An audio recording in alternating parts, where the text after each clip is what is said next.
Importantíssimo, né? Era apenas uma vitória nos últimos 11 jogos e agora o Corinthians consegue vencer um adversário direto, né? Assim como a época tinha sido o Ceará fora de casa e agora consegue superar o Vasco da Gama, jogando melhor do que o Vasco. A real é essa, o Corinthians é merecedor dessa vitória, apesar desse sofrimento nos minutos finais. O Corinthians, ele conseguiu se aproveitar da fragilidade da defesa do Vasco. Um jogo de duas defesas muito frágeis, né? Com jogadores, digamos assim, que ofertam possibilidades para os adversários, né? Do lado do Corinthians, o André Ramalho, essencialmente Félix Torres, que entrou no segundo tempo e deu esse segundo gol basicamente para o Vasco às costas dele, para dar, quem sabe, um ânimo, mas que não foi avançado por conta do pouco tempo.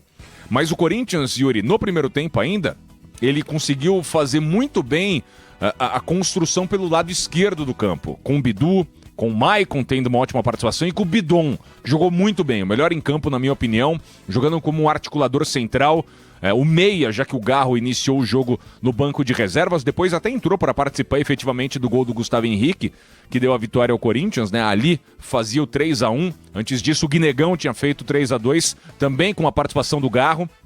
Ou seja, o argentino entrou e também foi efetivo, eficiente, importante para a construção da vitória do Corinthians, que sofreu aquele gol do Verratti numa cobrança de pênalti, graças a uma bobeada do André Ramalho, né, numa jogada individual falha do zagueiro corintiano.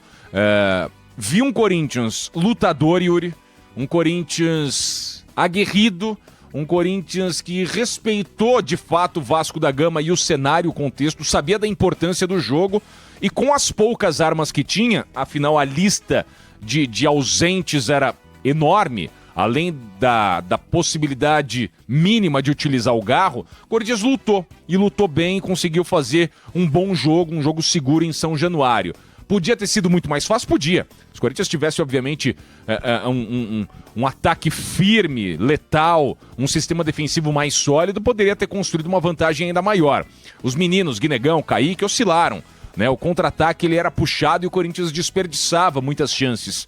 Mas foi uma vitória que deu justamente um respiro na tabela de classificação e um alento, né, para esse jogo do meio de semana que agora passa a ser o jogo do ano. Jogo contra o Atlético Paranaense, vale vaga na semifinal de Copa do Brasil, uma competição que o Corinthians sonha em ganhar desde 2009, né? Não consegue triunfar nesse principal torneio mata-mata do país.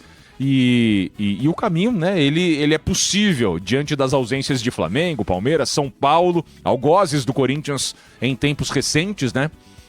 Mas hoje o jogo merecidamente teve a vitória do Corinthians.